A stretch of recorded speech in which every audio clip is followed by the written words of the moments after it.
अस्सलामुअलैकुम। पाकिस्तानियों की आवाज़ के साथ मैं हूं शबी हसन। हेडलाइंस आपने जानी। खबरनामे का बाकायदा आगाज़ करेंगे कोरोना वायरस की खबरों से।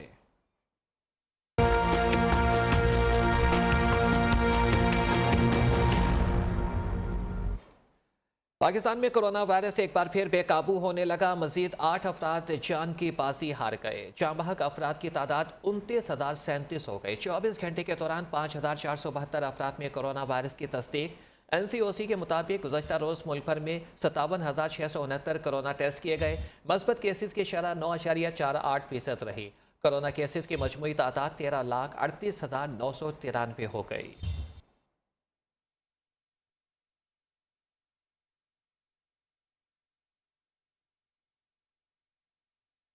पाकिस्तान में महलिक वायरस बेकाबू। कोरोना का फैलाव रोकने के लिए हुकूमत के अहम फैसले। मुल्क भर के तालीमी इदारों में कोरोना टेस्टिंग का फैसला। 12 साल से ज़ायद उम्र के तलबा के लिए वैक्सीन लगवाना लाजमी करार। वैक्सीनेशन न कराने वाले तलबा का दाखिला रोक दिया जाएगा। और लगातार नए वेरिएंट और बढ़ते केसेस ने फिर से खतरे की घंटी बजा दी। मुल्क भर के तालीमी इदारों में आइंदा हफ्ते से कोरोना टेस्टिंग का फैसला। बुलंद शरह वाले तालीमी इदारे एक हफ्ता बंद रखे जाएंगे। 12 साल से जायद उम्र तलबा की वैक्सीनेशन लाजमी करार। वैक्सीन ना कराने वाले तलबा तालीमी सहूलियात से महरूम रहेंगे। सामने आने पर मीरपुर आजाद कश्मीर में भी 7 तालीमी इदारे 10 रोज के लिए बंद। बढ़ते केसेस के पेश नजर सिंध हुकूमत ने पब्लिक ट्रांसपोर्ट में खाने और नाश्ते पर पाबंदी आयद कर दी। महकमा दाखिला सिंध ने पाबंदी का हुक्मनामा जारी करके कमिश्नर्स, डिप्टी कमिश्नर्स और कानून नाफिज करने वाले इदारों को अमल दरामद की हिदायत कर दी।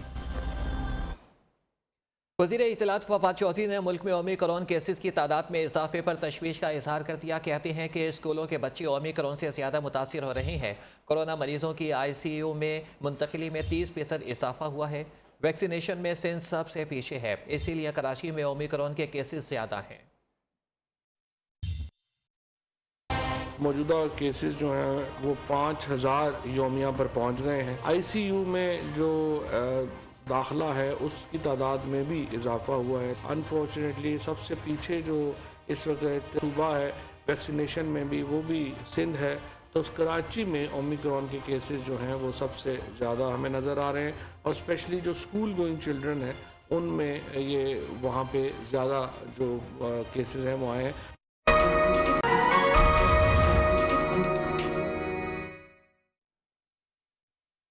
वेलकम बैक नाज़रीन। आपको बताएं कि पंजाब के मुख्तलिफ इलाकों को शदीद धुंध ने अपनी लपेट में ले लिया। हद निगाह इंतहाई कम होने की वजह से मोटरवे मुख्तलिफ मकामात पर बंद कर दी गई है। M2 को शेखुपुरा से पिंडी भटिया तक और लाहौर से पिंडी भटिया तक बंद कर दिया गया है। मोटरवे M3 फैजपुर से सुमंदरी तक ट्रैफिक के लिए बंद कर दी गई है। तर्जुमान मोटरवे पुलिस ने ड्राइवर हजरात को गैर ज़रूरी सफ़र करने से गुरेज की हिदायत कर दी है।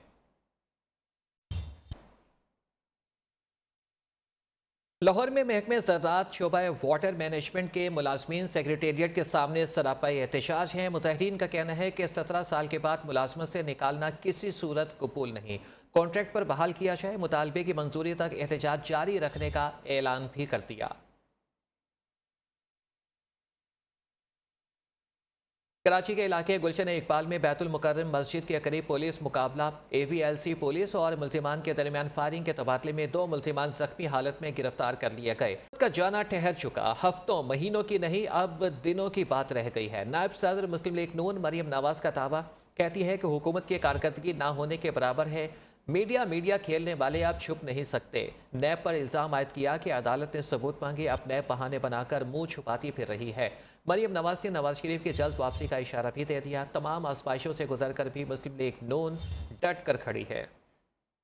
चौधरी ने मरियम नवाज का ये दावा हंसी में उड़ा दिया और कहा कि मरियम नवाज तो माजी में भी हुकूमत जाने की तारीखें देती रही हैं, लेकिन ऐसा कुछ नहीं हुआ। हाल ये है कि अब तो मरियम नवाज साहिबा की बातों पर उनके बच्चे भी हंसते हैं। ट्रैफिकिंग मरियम के वो भी लगा दिया करें ना, 31 दिसंबर को हम जनवरी में चले जाएंगे, 12 अक्टूबर को हम फलाने दिन चला जाएंगे, वो फलाने दिन चले जाएंगे। मरियम नवाज साहब की बातों के ऊपर तो अब उनके बच्चे भी हंसते हैं। वज़ीर-ए-आज़म के मुआविन खुसूसी शहबाज गिल ने दावा किया है कि मुस्लिम लीग नवाज के 4 रहनुमाओं ने नून लीग को टेक ओवर करने का फैसला कर लिया है। उन्होंने कोशिशें भी शुरू कर दी हैं। अब इनमें से एक 5वां रहनुमा भी उनमें शामिल होने की कोशिश कर रहा है। इन 4 रहनुमाओं की जल्द ऑडियो भी आने वाली है। उन्होंने ये दावा भी किया है कि नून लीग ने डील के लिए राबिते किए और 4 रहनुमाओं के लिए सहूलत मांगी है। पिछले 2 महीने से इनके 4 बड़े जगादरियों ने ये काम शुरू कर लिया। शरीफों को नजर आ गया कि पार्टी के ऊपर टेक ओवर होने लगा, हम वीक हो गए। जो 4 दोस्त हैं उनमें एक 5वां भी शामिल होने की कोशिश कर रहा है, ये भी आपको बता दें। परसों से एक दिन पहले एक 5वें ने भी कोशिश की है। ये जो 4 का ट्राइका है, इनकी भी ऑडियो आ रही है। ये फड़े गए ने और पार्टी के ऊपर टेक ओवर कर ली। क्या ये ट्राई कर रहे हैं? जी बिल्कुल कर रहे हैं। इस बार 4 की डील मांगी जा रही है। नवाज शरीफ साहब का वीजा रिजेक्ट भी हो जाए तो उन्हें पासपोर्ट देके किसी और मुल्क में जाने दिया जाए। जब आप बबांगे दोहल कह रहे हैं रोज कि हमें डील मिल गई है और पिछले 3 महीने से मिल गई, तो जवाब पहले आपने देना है, आपको डील किस।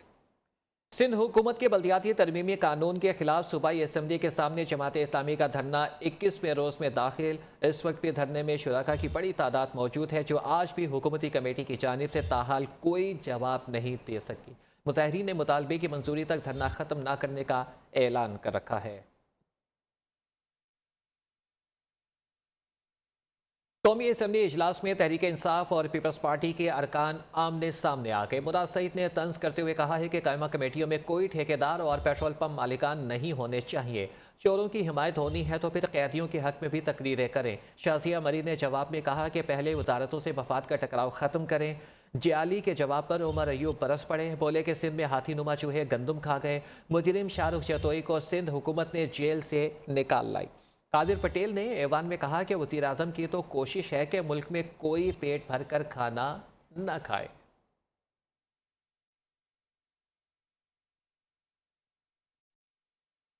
चोर, अंडे चोर, मुर्गी चोर के मुजरिम है। सर एक काम करे, उनके लिए भी ऐवान में तकरीरें शुरू कर दे। काबीना में वो वुज़रा नहीं होने चाहिए जिनके वो कारोबार है जो उनको वजारतें दी गई हैं। ये बिल्कुल दुरुस्त है।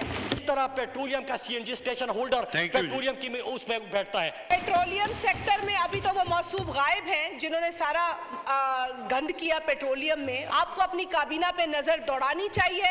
एक गरीब की भैंस किसी सेनेटर के फार्म पे चली जाती है तो आईजी मुअत्तल हो जाता है रातों रात। गंदम के स्टोरों को चट कर दिया था। वो हाथी नुमा चूहे किधर है? हाथी नुमा चूहे आ गए, गंदम खा गए, कुत्ते खा गए। मेरे भाई ये आए बाएं शाए करने से या बहस जीतने से ये मसले हल नहीं होंगे। शाहरुख जतोई को उठा के आप अस्पताल में रखते हैं, किसकी ईमा पे आपने किया? क्या आप एक कातिल को नहीं प्रोटेक्शन दे रहे? इमरान खान साहब रात को बेस बदल कर पाकिस्तान की गलियों में घूमते हैं और देखते हैं कि कोई पाकिस्तानी कहीं खाना खाकर तो नहीं सोया है। उम्मीद पूरी सब भूखे सोए। ये तसल्ली। Thank you. शिमाली वजीरिस्तान के इलाके थल में सिक्योरिटी फोर्सेज का खुफिया इतला पर ऑपरेशन फायरिंग के तबादले में 2 दहशतगर्द मारे गए। असलहा और गोला बारूद बरामद कर लिया गया। ISPR के मुताबिक सिक्योरिटी फोर्सेज ने शिमाली वजीरिस्तान के इलाके थल में दहशतगर्दों की मौजूदगी की खुफिया इतला पर ऑपरेशन किया। फायरिंग के तबादले में 2 दहशतगर्द गयूर और बहाउद्दीन मारे गए। भारी मिकदार में असलहा और गोला बारूद भी बरामद कर लिया गया। मारे गए दहशतगर्द सिक्योरिटी फोर्सेज पर हमलों, टारगेट किलिंग और इख्वा बराए तावान में मुलव्विस थे। पेशावर के मुज़फ़्फ़राती इलाके भटबीर में नामालूम अफराद का पुलिस मोबाइल वैन पर दस्ती बॉम्ब से हमला, 3 एहलकार जख्मी हो गए। पुलिस के मुताबिक पुलिस मोबाइल पेशावर के इलाके भटबीर में मामूल के गश्त पर थी कि इस दौरान नामालूम मोटरसाइकिल सवारों ने मोबाइल वैन पर दस्ती बॉम्ब फेंका, जिससे 3 पुलिस एहलकार जख्मी हो गए। जख्मियों में सब इंस्पेक्टर फरीद खान और 2 कांस्टेबल शामिल हैं। जख्मियों को अस्पताल मुंतकिल कर दिया गया। वज़ीर आला खैबर पख्तूनख्वा महमूद खान ने भटबीर में पुलिस मोबाइल पर दस्ती बॉम्ब हमले की मसम्मत करते हुए वाक़े में जख्मी एहलकारों की जल्द सेहतयाबी के लिए नेक ख्वाहिशात का इजहार किया है। इस्लामाबाद में गुज़श्ता रोज़ पुलिस मुकाबले में हलाक होने वाले दहशतगर्दों की शनाख्त हो गई। दोनों का ताल्लुक कलदम तंजीम से निकला। दहशतगर्दों के फिंगरप्रिंट से शनाख्त हुई है। ज़रार और उमर नाम के दोनों दहशतगर्दों का ताल्लुक सवाबी से है। सिक्योरिटी इदारों ने मोटरसाइकिल के मालिक को भी सवाबी से गिरफ्तार कर लिया। हलाक दहशतगर्दों की कड़ियाँ पुलिस पर पहले होने वाले हमलों से भी मिलती हैं। पार्टी पर तनकीद महंगी पड़ने लगी। तहरीक इंसाफ ने रुकन कौमी असम्बली नूर आलम खान को पब्लिक अकाउंट्स कमेटी से हटाने के लिए स्पीकर को दरख्वास्त लिख दी। तहरीक इंसाफ के कौमी असम्बली में चीफ वेब आमिर डोगर ने स्पीकर कौमी असम्बली को भिजवाई जाने वाली दरख्वास्त में इस्तदा की है कि नूर आलम खान की जगह डॉक्टर हैदर अली को PTI की जानिब से पब्लिक अकाउंट्स कमेटी का रुकन बनाया जाए।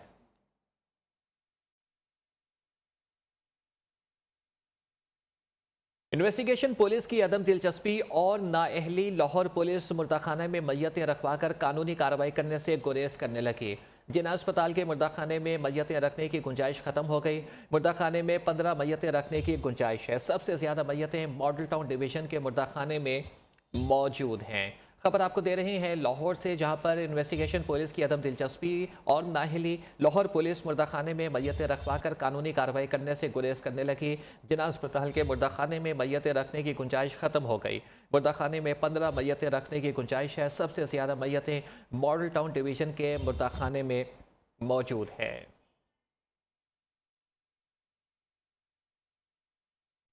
वेलकम बैक नाज़रीन, आपको बताएं कि IMF से अवामी इशू सामने रखकर डील करना होगी। चेयरमैन पीपल्स पार्टी बिलावल भुट्टो का कहना है कि हुकूमत IMF से अवाम दुश्मन डील कर चुकी है। इक़्तिदार में आकर नए सिरे से मुआहदा करेंगे। लॉन्ग मार्च से हुकूमत गिरा कर दिखाऊंगा। स्टेट बैंक से मुतालिक बिल मंजूर होने के बाद अब मुल्क का दिफाई बजट भी स्टेट बैंक से ही मंजूर होगा। आइन और कानून में इमरजेंसी की कोई गुंजाइश नहीं। सदारती निज़ाम का शोशा ट्रक की बत्ती के पीछे लगाने के मुतरादिफ है। पीपल्स पार्टी ने स्टेट बैंक बिल और दीगर ऑर्डिनेंसेस समेत उनके खिलाफ अदालत जाने का ऐलान कर दिया। स्टेट बैंक पाकिस्तान का बिल है, जो बाकी भी ऑर्डिनेंसेस इलीगली एक्सटेंड हुए हैं, जो हम अदालत में चैलेंज करेंगे। गरीब दुश्मन बजट को ज़बरदस्ती नेशनल असम्बली से पास करवाया। इस PTI-IMF डील ने अवाम की जेब पे डाका डाला है और पाकिस्तान पीपल्स पार्टी ने ये फैसला कर लिया है कि हम इस हुकूमत के खिलाफ सड़कों पे निकले। कराची के साथ हमेशा ज्यादती हुई। कराची वालों का हक जरदारी ग्रुप खा जाता है। मुल्क के सबसे बड़े शहर को डाकुओं ने लूट लिया। Opposition leader Sindh assembly Haleem Adil Sheikh की साइंस सरकार पर कड़ी तनकीद। सिंध के काले कानून के खिलाफ सब सरापा एहतजाज है। खुदम शेर समान ने सिंध हुकूमत को यूनिवर्सिटी ऑफ करप्शन का नाम दे दिया। बोले कि करप्शन छुपाने के लिए ब्यूरोक्रेसी को भारी मुराद से नवाजा जा रहा है।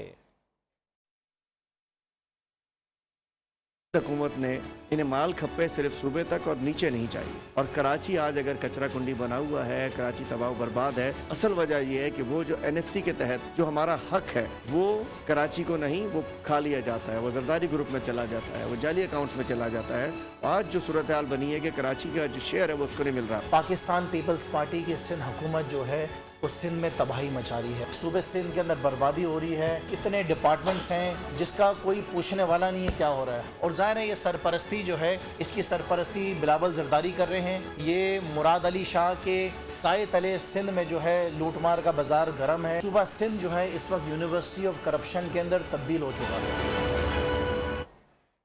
GTA और MQM विफाकी हुकूमत की पार्टनर्स हैं। वज़ीर इत्तलात सिंध सईद गनी कहते हैं कि सिंध की जमातें सिंध से होने वाले जुल्म पर आंखें बंद किए हुए हैं। कराची में गैस की किल्लत पर हुकूमत में मौजूद ये जमातें खामोश हैं। मुल्क में आए रोज़ महंगाई बढ़ रही है। गैस बहरान और खाद की किल्लत के खिलाफ पीपल्स पार्टी एहतजाज करेगी। सिवाय जो अवामी इश्यूज़ हैं उससे तवज्जो हटाने के लिए ये सारा ड्रामा और कुछ नहीं है। हमने कानून को बेहतर बनाया है, बैलेंस बनाया है, उसके अंदर बेहतरी की गुंजाइश है। कोई तजावीज़ देगा काबिल अमल, हम उसको मानेंगे, लेकिन डिक्टेशन तो ना देना हमें। ऑपोजिशन कभी कह सकती है कि हमारी मर्जी का कानून बनाओ। भाई खुदा को मानो, ये पता नहीं किस दुनिया के लोग हैं। मैं तो कह रहा हूँ पता नहीं ये कौन सा नशा करके बातें करते हैं यार। मतलब क्या खा के आते हैं, समझ नहीं आती है। वफाकी हुकूमत का चल चलाओ है, बेचारे बिल्कुल फारिग हैं, रवाना हो रहे हैं। अब वो आखिरी वो कहते हैं ना, चिराग बुझने से पहले टिमटमाता है, वो थोड़ी सी यूं चीजें निकलेंगी। बाकी फारिग है। इमरान से पूछो, बेचारे को नींद नहीं आती, रात में परेशान है कि मैं करूँ क्या। गैर मुल्की फंडिंग केस की रिपोर्ट खुफिया रखने की स्क्रूटनी कमेटी की इस्तदा मुस्तरद। इलेक्शन कमीशन ने तहरीरी हुक्मनामा जारी कर दिया। PP और नून लीग के खिलाफ कायम स्क्रूटनी कमेटी को 10 रोज़ में रिपोर्ट पेश करने का हुक्म। PTI फंडिंग केस की समाअत के दौरान चीफ इलेक्शन कमिश्नर ने रिमार्क्स दिए। रिपोर्ट जिन दस्तावेज पर मुनहसिर है वो भी पब्लिक है। केस की समाअत 1 फरवरी तक के लिए मुलतवी कर दी गई है। वज़ीर ममलिकत फारूक हबीब कहते हैं कि अकबर एस बाबर नून लीग के ईजी लोड के मामले देख रहे हैं। स्क्रूटनी कमेटी में कोई चीज़ साबित नहीं हुई। स्क्रूटनी कमेटी की रिपोर्ट में कहीं नहीं लिखा भारत और इसराइल से फंडिंग आई। मुस्लिम लीग नून और पीपल्स पार्टी को भी गैर मुल्की फंडिंग का हिसाब देना पड़ेगा।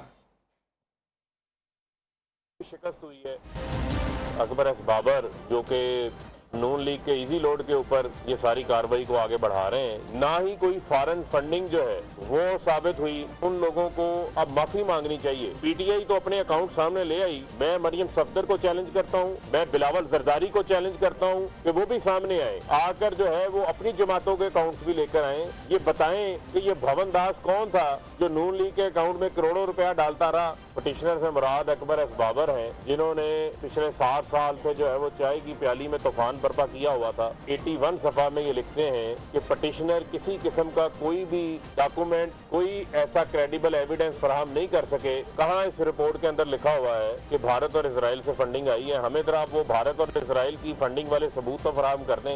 ये इनको आगे हिसाब देने पड़ेंगे। इदारों में अहम ओहदों पर तैनाती हुकूमत और अपोजिशन सेनेट में आमने सामने आ गए। पीपल्स पार्टी के सेनेटर्स का मुतालबा सामने आया है कि ऐवान पाला को हर तफसील फराहम की जाए। इस पर हुकूमती सेनेटर्स ने जवाब दिया कि हमें ना बताओ कि मामला कैसे चलाना है। सेनेटर मुश्ताक अहमद खान गुस्से में आ गए, बोले कि सीधा जवाब दें, बात इधर उधर ना घुमाएं। आज हैं जब सवालात हों या दूसरे मोशंस हों तो वो खुद तशरीफ वो उनको खुद यहाँ पे मौजूद होना चाहिए। उनकी तफसील क्यों नहीं देना है उसके अंदर? ये कौन सा मुश्किल काम है? आप हाउस को क्यों ऐसे कभी उधर घुमा रहे हैं, कभी इधर घुमा रहे हैं? अभी तो मैंने आपका कच्चा छठा नहीं खोला आपके सामने। मैं बताता हूँ ये क्या नाकर बंदिया मेरी मेरी ना मेरी ना तेरी। चार दिना दा मेला दुनिया फिर मटी दे ढेरी। ये न कि मार्शल एडमिनिस्ट्रेटर कौन था, बेनजीर भुट्टो साहब ने किसके साथ काम किया। हमें पता है आपकी नफरतें और आपकी मोहब्बतें। कभी आपका नफरत का सीजन चल रहा होता है, कभी आपका मोहब्बत का सीजन चल रहा होता है। मैं बोल रहा हूँ अगर आपको तकलीफ है तो आप करें। वो ये चेयरमैन सेनेट सुन रहे हैं। नहीं, अगर आपको तकलीफ है आप जी। मैं तो कहा जाता है कि आपकी मशाल कैसे हुई? एमएनए को रोकने की धमकियां दी जाती हैं कि प्रिविलेज कमेटी में बुलाएंगे। अरकान पार्लियामेंट के मफादात का टकराव हुकूमत और अपोजिशन के दरमियान टकराव का बाइस बन गया। वफाकी वजीर मुराद सईद ने कहा कि इन अरकान पार्लियामेंट को कायमा कमेटियों में बैठने से रोक देने का कानून बनाया जाए जिनके इस कायमा कमेटी से ज़ाती मफादात है। मोटरवे के ऊपर एक एमएनए को रोका जाता है कानून तोड़ते हुए, उसकी वेडू है। वो जज्बात में आ जाते कि आपकी मजाल कैसी हुई एमएनए को रोकते हुए। वो अपनी गाड़ी मोटरवे में बीच में खड़ी कर देता है। जब उसके ऊपर एफआईआर होता है तो सर आपकी प्रिविलेज कमेटी आईजी को बुला के तमाम अराकीन, चाहे वो ट्रेजरी बेंचेस के हो या अपोजिशन के हो, तमाम मिल जाते हैं और आईजी को कहते हैं कि माफी मांगो। तो सर वो कैसे कानून की हुक्मरानी को यकीनी बनाएंगे? एक हफ्ते पहले सर एक सेनेटर साहब को रोका गया, अनरजिस्टर्ड गाड़ी थी उसकी। कहा गया कि अब हम एमटेग लागू किया हुआ है और हम समझते हैं कि आप इस किस्म की गाड़ी मोटरवे पे नहीं जा सकती। सर जब रोक देते हैं तो उसको धमकी देते हैं कि मैं आपको प्रिविलेज कमेटी में बुलाऊंगा। 12,326 खैबर पख्तूनख्वा की जेलों में इस वक्त और 52,000 जो है वो पंजाब के जेलों में है। लेकिन सर हमारे यहाँ क्या होता है कि अगर आप बड़े चोर हो, सुप्रीम कोर्ट से कन्वेक्टेड हो, तो फिर आप ऐवान में आपके लिए बात भी होगी, मीडिया के लिए रोजाना प्रेस रिलीज भी जारी होगा, मीडिया आप विक्ट्री का निशान बना के उनके सामने भी पेश होंगे और जेलों से आपकी प्रेस रिलीज पेश होंगे। सर एक फैसला करे, सर खुद से आगाज करे, स्टैंडिंग कमेटीज में कन्फ्लिक्ट ऑफ इंटरेस्ट के लोगों को निकाल दें। वज़ीर आला पंजाब उस्मान बुज़दार 3 साला कारकर्दगी में तमाम वज़राए आला से आगे। State institute of public opinion research की नई सर्वे के मुताबिक खैबर पख्तूनख्वा के वज़ीर आला महमूद खान दूसरे, सिंध के वज़ीर आला मुराद अली शाह तीसरे और बलोचिस्तान के वज़ीर आला मीर अब्दुल कद्दूस पसिंजो चौथे नंबर पर रहे। वज़ीर आला पंजाब ने तालीम, सेहत और तरक्याती कामों के लिहाज से भी दीगर वज़राए आला को पीछे छोड़ दिया।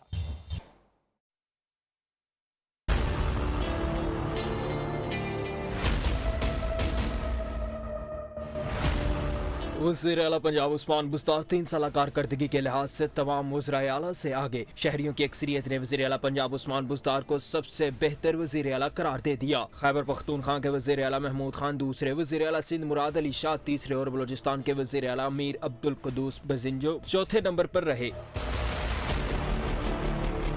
Institute of public opinion research के नए सर्वे के मुताबिक वज़ीर आला पंजाब ने तालीम, सेहत और डेवलपमेंट के लिहाज से भी दीगर वज़राए आला को पीछे छोड़ दिया। सेहत की सहूलतों की फ्राहमी के हवाले से 67% के साथ खैबर पख्तूनख्वा हुकूमत दूसरे नंबर पर, 56% के साथ बलोचिस्तान हुकूमत तीसरे, 53% के साथ सिंध हुकूमत चौथे नंबर पर रही। वज़ीर आला पंजाब उस्मान बुज़दार तरक्याती कामों के हवाले से भी सर फहरिस्त। खैबर पख्तूनख्वा 48, बलोचिस्तान 43, सिंध में 38% राय दहिंदगान ने एतमाद का इजहार किया। वज़ीर आला पंजाब उस्मान बुज़दार सर्विस डिलीवरी के लिहाज से भी नुमायां रहे। खैबर पख्तूनख्वा 69, बलोचिस्तान 54, सिंध में 50% राय दहिंदगान ने एतमाद का इजहार किया। लाहौर में समनाबाद कॉलेज से 22 साल तालिबे मुहैया अगवा जिसमें अहम पेशरफ्त हुई है। मिल्लत पार्क पुलिस ने मखफिया के भाई की मदयत में मुकदमा दर्ज कर दिया। तर्जमान ऑपरेशन विंग के मुताबिक इब्तदाई तहकीकात के मुताबिक मखफिया का शोहर दुबई में मुकीम है। खातून की 2 साल बेटी भी है।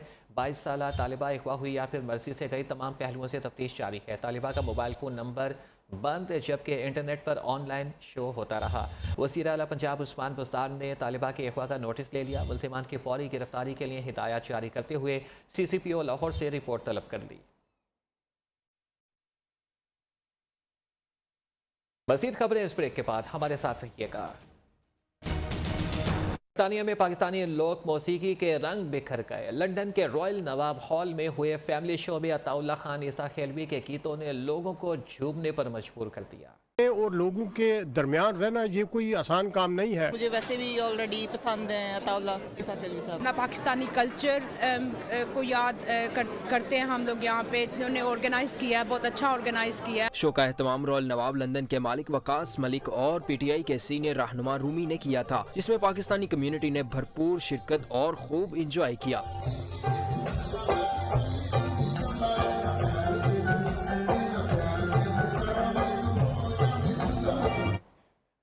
नौजवान की अपनी जिंदगी में मौजूद मुसीबतों से लड़ने की कहानी, एक्शन से भरपूर अमेरिकी TV सीरीज मून नाइट का ट्रेलर जारी कर दिया गया है। और इसके साथ ही न्यूज़ से फिलहाल इतना ही। हर नई बात जानने के लिए देखते रहिए नियो, पाकिस्तानियों की आवाज़।